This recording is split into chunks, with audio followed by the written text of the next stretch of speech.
Hello, dear listeners from across the world. Welcome to our podcast, Should I Watch That? I am Janet. And I am Rachel. Hello. Hello. Hello. Hello. Hello. Yes. I find myself in a mood this evening as we record. So Janet had a late work meeting, so she's halfway brain dead. And I find myself in the same predicaments when I have lots of work meetings because you've got all the corporate jargon and you've got to be real peppy and happy and pretend a lot. So at least we didn't do a deep dive. So anyway. And did you get any time back, Janet? No, I did not get 3 minutes back in my day. Rude. Oh, So rude. Anyways, we did promote synergy, and what else did we do? We could do a whole episode of corporate speak. We got feedback from all the relevant stakeholders. So anyway, did you also have the bandwidth to go through the entire deck? Do you know what I heard somebody say one time? And in the meeting, I know he said it, and not this meeting tonight. This was a few years ago, but at least 4 times in the meeting, a man who was leading the call to review the slides and whatever used the phrase, "We can massage the data a little bit." Ugh. I have never felt so creeped out in my entire life. Oh yeah, my I don't like God. That. And the first time he said it, massage the data, at first I thought maybe he's just being silly. But no. He said it again and again in a very serious professional tone of voice, and it was the most horrible thing in the world. Anyway. You should never be saying massage in a corporate setting unless it's about massage chairs for a wellness event, because I've done that. Yes. I've organized those events. But that's different than massaging the data. That's bad. That's not corporate speak, everyone, that you should use. No, never. No, note to self and listeners. Whew. Lessons learned. Anyways, today. Why are we here? Okay, I'll get us started. So today we're going to talk about the movie Him. And that was released this year, 2025. The director was Justin Tipping. And the producer was Jordan Peele. Another Jordan Peele movie. Excuse me. And it was officially released on September 19th. So the main cast, we've got Marlon Wayans as Isaiah White. Tyreek Withers as Cameron Cam Cade. You've got Julia Fox as Elsie White, which is Isaiah's wife. Tim Heidecker as Tom, and Jim Jeffries as Marco. And just a little overview of the plot here. The film follows Cam Cade, a promising young football talent whose career is jeopardized after a traumatic brain injury, just as he's about to make a big break. He's then invited by his idol, Isaiah White, a star quarterback nearing the end of his career, to spend time at Isaiah's isolated training compound. What begins as mentorship and elite training turns into something much darker, a ritualistic psychological ordeal where ambition, sacrifice, and control become intertwined. Dun, dun, dun. Dun, dun, dun. Go ahead, I Janet. would say this movie could also be described as a football movie that's not all about football. Janet. And so I was on a work trip in California back in September, and I didn't have any plans for an evening, and I saw that this movie was playing, so I went to see it by myself and lost my little mind. Mhm. And then when I see Rachel, I'm telling her about it, and I'm like, "I am coming to your house, and we're gonna Yes. order pizza, and we're gonna watch this movie together," because I wanted to see it a Yes. second time. Mhm. And I did not recognize Tyreek Withers, one of the main characters who plays Cameron Cade. Had I have probably seen him and stuff, but I don't remember. Yeah. He was brilliant. Yes, he was so Marlon good. Wayans, brilliant. Mhm. I mean, do it So get better. real. Do it get Yeah. better. I don't know that it do. Does Um, yeah, what you said. um go ahead. Okay. So one of the Okay. things that okay. Okay. All right. Okay. Sure. Okay. Okay. So one of the things that I liked so much about this movie is from the beginning, I had trouble distinguishing between what might actually be real Yeah. and what actually might be hallucinations or visions Mhm. or some kind of out of body experience that characters were having. And anything that keeps me guessing like that, like almost always gets my vote. Yes. And this movie, I feel like it does it through the whole friggin' movie almost until you finally start to realize what's real and what's an experience, kind of. Or do you? I don't know. Yeah. I mean, there was a lot going on. And Sorry. Like, yeah. All right. Thanks for joining us. No. Okay. No, really. So dear listener, Janet did come over. We did order pizza and eat it. Uh Myself, Janet, and my daughter. We had a great time, and my daughter was very upset that she had to go to bed for us to watch a scary movie without her. So, but luckily she stayed in bed. Mhm. She didn't get up because if she did, she'd be very confused by what she saw on the TV with this movie. um, the movie's pretty gory. I will say that there's a lot of blood and things happening. Mhm. Um, but I will say I thought it was very interesting. Okay, not only was the acting phenomenal, and Tyreek is a beautiful human being. Mhm. Agree. I enjoyed looking at him the whole movie, both with and without clothes on. Um, Marlon Wayans, I thought he did an amazing job also. I was saying to Janet, I was like, you know what? I'm so used to seeing Marlon in like comedy, like Mhm. comedic roles, and like he's always like this goofy guy. So it was interesting to see him in a more serious role, and I think he killed it. He did such a great job with the emotion because basically his character, and I mentioned this to Janet, he reminded me of a more interesting Tom Brady. A slightly S- psychotic Tom Brady. Well, I mean, Tom Brady is like a piece of toast. That's the best analogy for his personality. You know what I mean? He's Right. great at football, but nothing else. Um, Marlon is similar, right? He's this guy that was like great at football and like played all these years and had all these championships and won all these rings and did like amazing. Um, which reminds me of Tom Brady, except Marlon was much more interesting. But the undertone of the movie is like selling your soul. What would you Mhm. sell your soul for?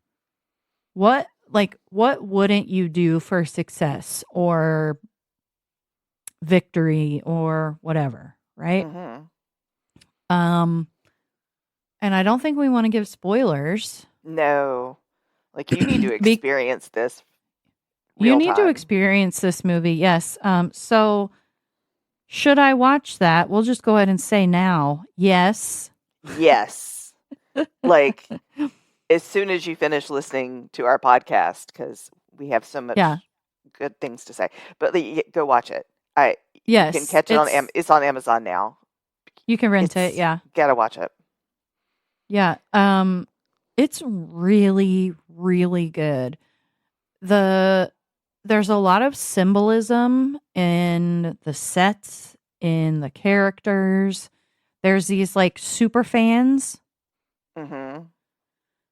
There's these super fans. So the football team is called the Saviors, which is There you go. also interesting juxtaposition to the whole selling your soul to the devil part. Mm-hmm. So there's a lot of imagery around the devil and like whatever. There's also these super fans, right? When Tyreek, his character Cam, pulls up to Isaiah White's compound or house, whatever, where he's going to this training camp. And these super fans camp out at the entrance to this property and they're like crazed and they're like wild and they're weird. Mm-hmm. But you see that too in football fans in real Yes. life. Tailgating. Well, I mean, I'm saying in like the blind devotion to a team or a Yes. player. Yes. So I thought that was kind of interesting. And some other things happen later with these fans that is wild. We won't spoil, but I really thought that like theme in the movie with the fans and like how people idolize Mm-hmm. athletes. And yes, they are incredible. Athletes do things that regular people cannot do physically, Mm-hmm. right? But to what extent? Well, and do they deserve millions and millions of dollars Yes, for correct. doing something they're good at? Correct. Right? There are things I'm good at, but I don't get paid millions and millions of dollars to do them. Like, eh, and that's always kind of been a pet peeve of mine. If you sign a $10 million contract to go play football, where or basketball or baseball, where's your donation to the homeless population in your state? Where's your donation to all the schools in your state? Anyway. Well, and there's with professional athletes, I think, listen, I'm going to put on my little psychology hat, okay? Mhm. And I think that I'm pretty sure at some point I watched, maybe it was a 30 for 30 on ESPN or something, some documentary that talked about how a lot of professional athletes come from poverty. Mhm. They come from poverty and then they are given all this money and they don't know what to do with it. And then they end up broke. Mhm. That happens to a lot of professional athletes. And I think that's really interesting because you kind of come from nowhere and then you end up paying for your mom, your cousins, your sisters, your uncles, all of these. You're paying all these phone bills, you're paying all these house bills. You're trying to Cars. help everybody and then you get injured. Okay. So in the movie, and this is not really a spoiler, it happens at the beginning, but in the beginning, Isaiah, this amazing quarterback, he has this catastrophic injury during a game where his leg is broken and it's like dangling, and they make it a point to show that it's really gross. Mhm. Um, and Cam is a little kid at this point, and he's watching, and his dad's like, "Look at this," you know.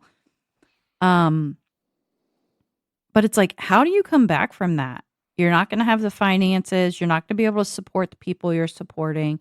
So, what would you do to continue to live that lifestyle? And that's basically, I think, kind of the premise of the movie is like, what wouldn't you do for fame and fortune and to be How great at much something?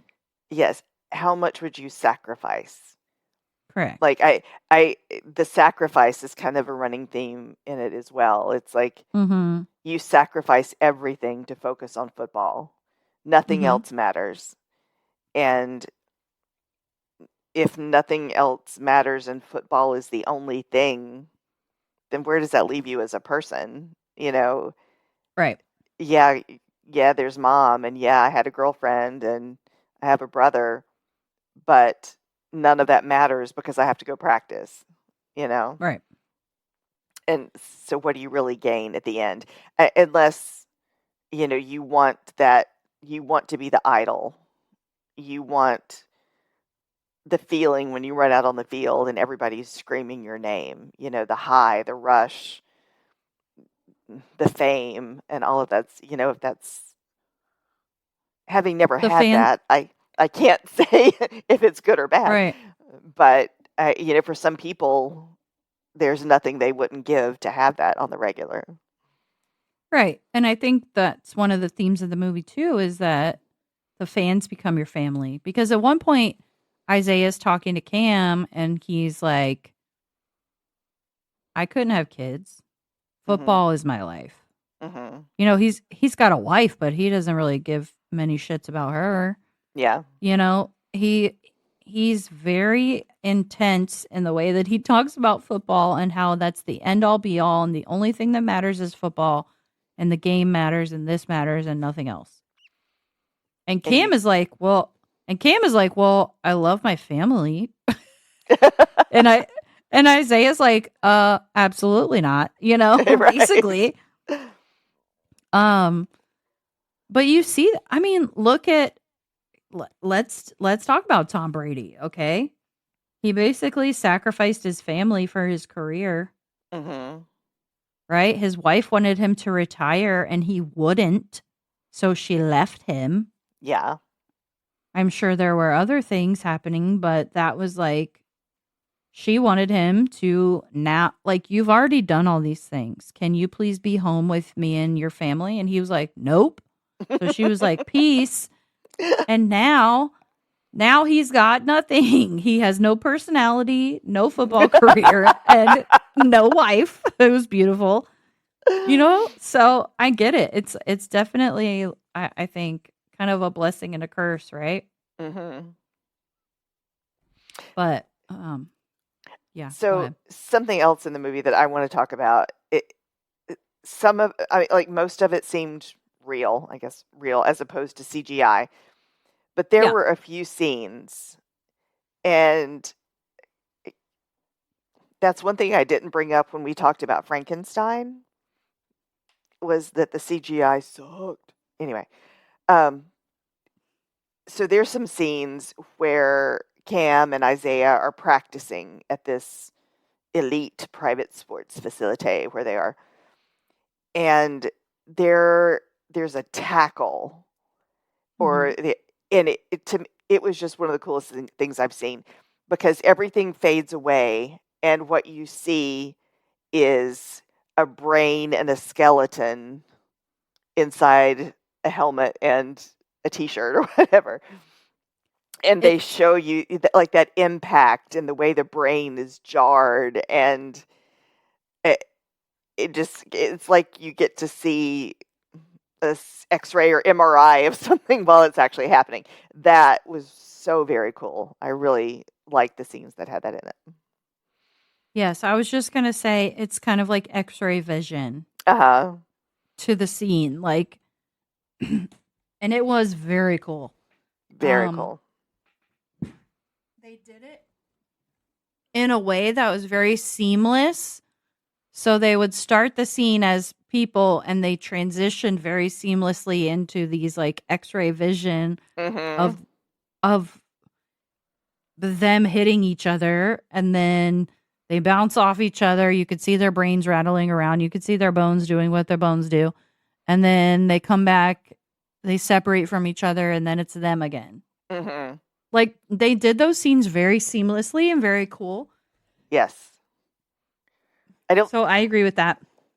I don't recall seeing something that well done in that Yeah. way. It was Like cool. I've seen Superman movies with the X-ray vision and stuff like that, but this was nothing like that. It was very impressive. Mhm. Yeah, it was very I mean, Janet and I watched it together Mhm. and we were both like, "Whoa!" Like that is so cool. That is so cool how they did that. And they did that in several scenes. Like it was it Mhm. cinematically, that was very powerful and impactful. Like it was, and also nerdily, just very cool. Yeah, because I'm a dork. There, Yeah. there's also a scene, I guess probably at the end of the movie, that is it reminded me of a Tarantino kind of movie. And I Oh really yeah. appreciated the final big scene in the movie will Oh just yeah. it'll knock your socks off is what it'll do. 100%. The way that movie ends, both me and Janet were like, "Oh my god! Ah! Ah! Ah!" we were both into it. We both It liked the was ending quite a bit. And we won't tell you what happens, but just put on your socks and hold on to them because they'll mhm. be blown off. It was Less good. hold on to them lest they be blown off by that last scene. It was just Correct. spectacular. It was a very chef's kiss ending. Mhm. It was great. And very Jordan Peele too. Like his films are always have very deeper meanings and have themes and endings that you don't expect. And this was no different. It was really good. And honestly, as soon as it ended, I was like, Janet, that was so good. And she was like, yeah, I know. That's why I watched it a second time with you over at your house with pizza and your daughter. And I was like, yeah, I, s- I see why. Uh-huh. Would you call it a horror movie? Yes. I Mhm. mean, it does fall in the horror genre. It's more, yeah, it's definitely horror. Mhm. I would say especially because of like the satanic themes and like Mhm. all that shit they try to do. Which I get. Yeah. Yeah. Everybody's so scared of Satan, but Satan only exists in Christianity, y'all. I just thought you should Mhm. know. Mhm. True. There's no Satan outside of Christianity. Um, so do with that information what you will. But what was I going to say? What did you ask me? See, If it my was a brain horror went, movie. Goodbye, brain. yes. Yeah. I would say yes, it's a horror movie because it's not drama. It's not necessarily a sports drama action. It's got to be horror. Yeah. Yeah, it's If you definitely have to horror. if you have to ask. So, yeah, it's horror. Yes, because there's a lot of gore. There's a lot of things Yeah. happening. There's Yes. a lot of blood. We won't Mhm. say because of what. Wink, wink. Nod You got to nod. watch it. You got to watch it to find out where the blood comes from, okay? Mhm. Mhm. Mhm. And after you watch it, you need to email us or hit us up somewhere on Facebook or whatever and let us know that we were Mhm. right because Get on we this are. go watch it, get on the social meds and be like, "Hey, Janet, Rachel, we loved it. Here's why." Okay? Mhm. Because I think you will enjoy it. The No, meads it of was the a great Soch. movie. Yeah, it's Yeah. fantastic. And I will tell everyone that the Soch Meds comes from another podcast that I love, called The Box of Oddities, and Ah, yes. we are not paid to endorse them, but I love them. Mhm. Um, anyways, so that's the Soch Meds, Soch meads. Meads of Soch. the Meds of Soch. So, Janet, should I watch that? Abso-fucking-lutely. Mm-hmm. Rachel, you Yes, should, you did, and maybe you will again. I might. Yeah. Although I rented it, and Mhm. I don't think I'll pay for it again, but I'll wait for it to come on HBO or something. It'll be free Um, but again. but yes, you should watch this, and everyone should watch it. That's old enough to watch it. I would No say any children. not child friendly. No. Anything with Jordan Peele as a producer director, I have been Yes. very impressed with. Yes. Keeps me 100%. guessing. It Hmm. confuses me. It makes me think. It makes me Yes. talk about it afterward. Hmm. That's a good movie. So congratulations, Mr. Peele, Yes. for for making Janet Jordan happy. Peele. Jordan Peele, you make Rachel and Janet talk about you. So kudos to you. Yeah, there you go. Because we don't like everybody. But anyways, thank you, dear listeners, for listening to another episode. Please tune in again. We will be doing some things for the holidays. My sister's about to have a baby, so I'm going to go on hiatus. And we're going to figure out how that's going to look over the next month or so. So, yeah, be ready for some cool content coming up. And we may or may not have joined the Tiki-Taki today. So we might be uploading some little quick videos and sharing some strong opinions about things that we watch that we may not talk about on the podcast, but we want to keep you updated. It's what many we do of the opinions. Yes. Do for you, dear for listeners. You. Know you. Yes. All right. Well, there we go. All right, everybody. There we go. Have a great night. And okay, bye. Okay, bye. This episode was produced by Ryan Wyrick. Follow us on Instagram at Should I Watch That 25 and on Facebook at Should I Watch That. Email us at shouldIwatchthat25@gmail.com. Like, follow, and review wherever you listen to us. Or wherever you cast your pods. Thanks. Thank you.